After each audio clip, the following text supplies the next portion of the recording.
अब tan theta बराबर ये दे रखा है आपको, आपसे बोला जा रहा है कॉसेक थीटा सेक थीटा। अब आपको मैं कुछ रिलेशन लिखाना चाहता हूं, इन पे क्वेश्चन बार बार आते हैं डियर।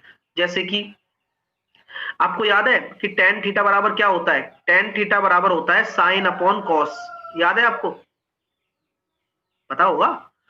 और आपको ये याद है कि साइन को हम क्या लिख सकते हैं, वन अपॉन कॉसेक, और कॉस को क्या लिख सकते हैं, वन अपॉन सेक। तो कहने का मतलब क्या है कि टेन थीटा बराबर सेक अपॉन कॉसेक भी होगा। वाह यार, ये बहुत बड़ी चीज होती है, आप घबराया मत करो, क्योंकि साइन कॉस से ही सेक कॉसेक बने हैं उल्टा करने पर। तो अब मैं ये कह सकता हूं यहां पे कि यार सेक अपॉन कॉसेक होता है सर, तो यहां मैं क्या कॉमन लूं, सेक स्क्वायर थीटा कॉमन ले लो गुरुजी। सेक स्क्वायर थीटा कॉमन लेती है, अंदर क्या बन जाएगा, टेन स्क्वायर थीटा माइनस का वन, और सेक स्क्वायर थीटा नीचे से ले लो, तो ये क्या बन जाएगा, टेन स्क्वायर थीटा प्लस का वन। हो गया कांड। चलिए, कांड हो चुका है। यहां पर हम कह सकते हैं 1/5 माइनस एक, 1/5 प्लस एक। नहीं हुआ ना, गड़बड़ कर दी ना मैंने, उल्टा कर दिया मैंने, है ना, उल्टा कर दिया ना। सेक अपॉन कॉसेक लेना है ना, तो कॉसेक को कॉमन लूंगा, तो मैंने उल्टा लिख दिया, मैं इसको सही कर देता हूं। अब कॉसेक को कॉमन ले लो डियर, क्योंकि मैंने उल्टा लिख दिया। कॉसेक को कॉमन ले लोगे तो यहां पर अब होगा sec square upon cosec square. Cosec को कॉमन लोगे तो यहां पर होगा one plus sec square upon cosec square.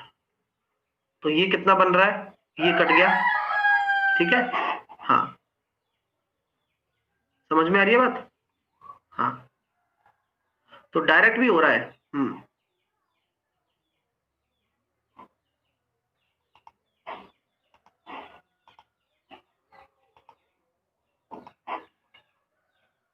चलिए, तो यहां पर हम कह सकते हैं, इसको कह सकते हैं one minus ten square theta upon one plus ten square theta. Solve करेंगे कितना आ रहा है, one minus 1/5 upon one plus 1/5। कितना आ रहा है, 5 में से 4/6, 2/3। ठीक है, तो ये आप कर सकते हैं, अच्छा क्वेश्चन है। ठीक है, चलिए चलिए, तो कैसे करेंगे, चक्रवर्ती ब्याज पर एक राशि 2 साल में इतने रुपए और 3 साल में इतने रुपए बनती है, तो धनराशि ज्ञात कीजिए। मेरे प्यारे विद्यार्थियों, देखो कंसेप्ट को समझिए, पहले आप यहां से क्या निकालेंगे, रेट निकालेंगे, क्योंकि 2 साल और 3 साल का फर्क है। तो रेट कितना आ जाएगा, आपका जो इंटरेस्ट आ रहा है वो कितना आ रहा है। आप जब इंटरेस्ट की बात कर रहे हो तो वो इंटरेस्ट कितना डेवलप हो रहा है, ये आप देखिए पहले। ठीक है, चलिएगा।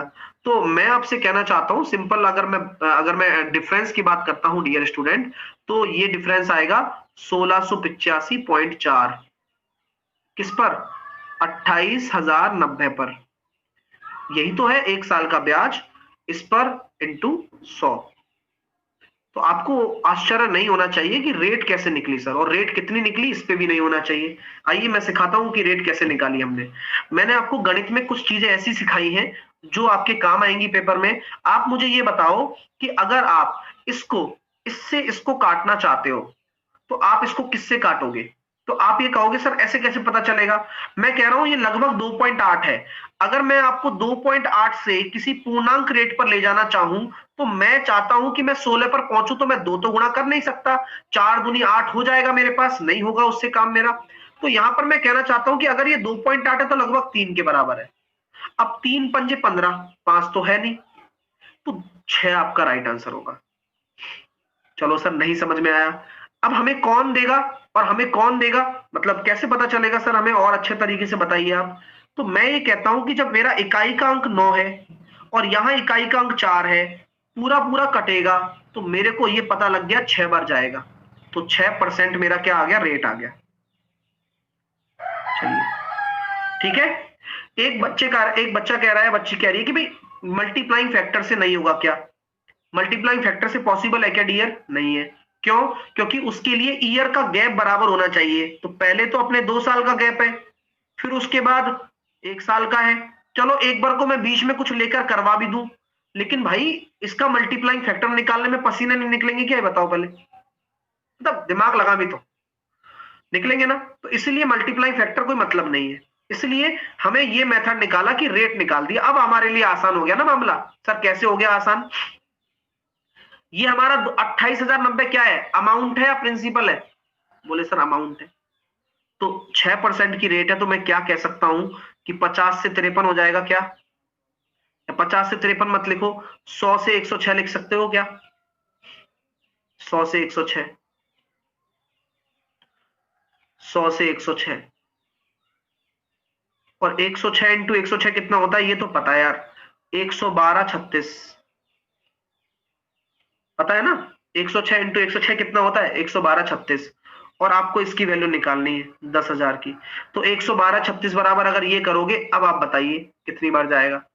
तो अब आपका कॉन्सेप्ट क्या कहता है भाई? मेरा कॉन्सेप्ट ये कहता है कि अगर 6 मेरा इकाई का अंक है, तो अगर मैं इसको सॉल्व करता हूं तो ये 25 ढाई बार जा रहा है। ठीक है, अगर आपको इससे भी कठिन लग रहा है, लग भी रहा होगा, मैं मानता हूं इस चीज को, तो हमारे पास दूसरा तरीका भी है कि भाई आप कहोगे सर कैसे पता लग रहा है, हमें तो कुछ पता नहीं चल रहा। अच्छा ये बताओ मेरे को पहले कि किसको यहां दिक्कत हो रही है कि 6% कैसे आया? क्योंकि 6% में भी दिक्कत है काफी लोगों को, तो दिक्कत तो नहीं है ना? 6% ऐसे आया कि 2 साल और 3 साल का अगर दे रखा है आपको अमाउंट, तो चक्रवर्ती ब्याज की खासियत ये होती है कि अगर अंतर एक है, 1 साल का ही तो अंतर है, तो रूट लेने के, रूट भी नहीं लोगे ना। 2 साल का अंतर होता तो रूट लेते, 1 साल का अंतर है तो एज ए प्रिंसिपल काउंट होता है और ये एज ए अमाउंट काउंट होता है। तो जो इंटरेस्ट आ रहा है वो ये इंटरेस्ट आ रहा है और वह इस पर आ रहा है। ये बात क्लियर होनी चाहिए अगर आपने अच्छे से पढ़ा है तो, कंपाउंड इंटरेस्ट मेरे द्वारा। चलिए 6% रेट निकल कर आ गई यहां से, क्लियर है? 6% अगर रेट निकल कर आ गई है, तो यहां से हमारा मामला सेट होता हुआ नजर आ रहा है। बोले किससे? 50 से 53 कर सकता हूं क्या? हाँ, इसलिए कहते हैं कि पूरा ज्ञान बहुत आवश्यक है डियर, क्योंकि 50 से 53 करूंगा तो 2500 हो रहा है, और ये कितना हो रहा है? 2809, और 2809 ही तो मेरा इसके बराबर है। तो 1 बराबर 10 है, तो 25,000 आपका राइट आंसर हो जाएगा। अच्छा क्वेश्चन है, ठीक है? और करते करते चीजें आती हैं, ऐसा नहीं है कि आप सुपीरियर बन सकते हो, नहीं, आपको सीखने से ही आएंगी सारी चीजें। ठीक है माय डियर, चलिए।